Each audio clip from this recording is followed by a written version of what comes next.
Good morning, Prairie Fire. It's Tuesday, April 21st. I hope everybody's doing well and staying safe as we move through the extended version of the coronavirus and the challenges that it's creating for all of us to have to stay home or social distance and learning a whole new way to live, frankly. So it's creating lots of challenges in the markets as expected, and is also playing out in different scenarios and future scenarios as we look at them are some of the things that I want to discuss today. So thought I would do this in video just to reach out and say hello. Again, hope everybody's doing well and staying safe, and look forward to speaking to all of you individually. So just a few things that I wanted to have you consider today. The first thing is demand. And it's showing that demand is becoming very demanding. So what I mean by that is oil is a good example. We have all of a sudden now massive amounts of supply, but we have no one either able to buy it up and or store it. And so the price actually, the futures went down below zero. Again, you don't see shocks like these very often in the economic world. And so overall, that demand is filtering through all different parts of the economy. So restaurant supplies, salon supplies, the money that those people then spend that work in those places to consumer goods, things like that, all of that has essentially shut down.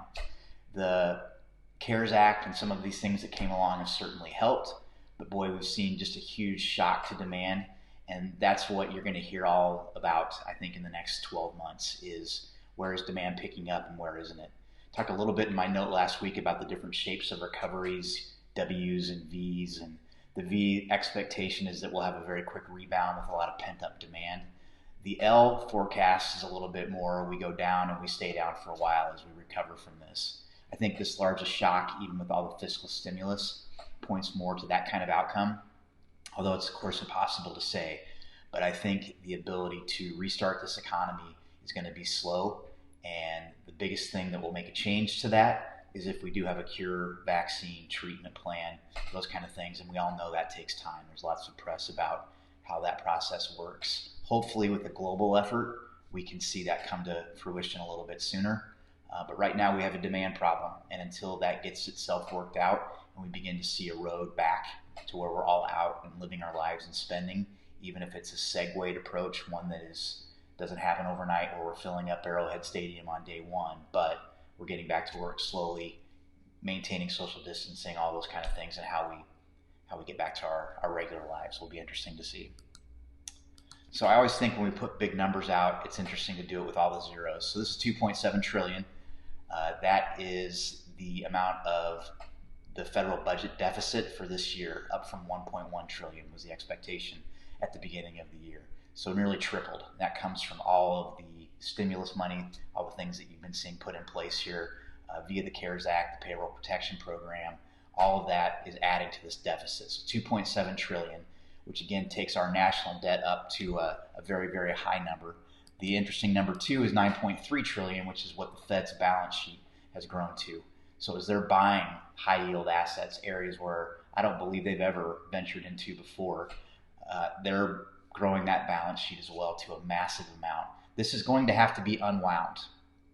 You can't sustain these kind of deficits and debt and stimulus forever. So as we went through TARP in the 08-09, how that was going to be unwound, and then all the quantitative easing that followed up, a lot of money I remember was being put into the system. And that money was sitting on bank balance sheets. It wasn't actually being spent or lent. So how this goes now with businesses getting restarted, how active banks are going to be. Are they going to want to lend? Are they going to be very gun shy and risk averse because of all of this? All those questions have to be worked out. But these massive amounts of money have to be dealt with.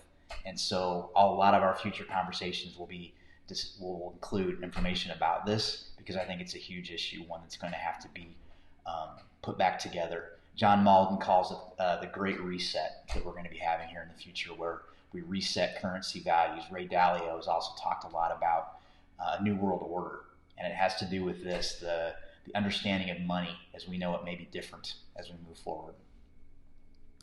So I think it's good to talk about scenarios. I'll be putting some writings together on this, but I thank my friends that brought this up to my attention here yesterday, that let's talk about best case, let's talk about worst case, and let's talk about a most likely case going forward.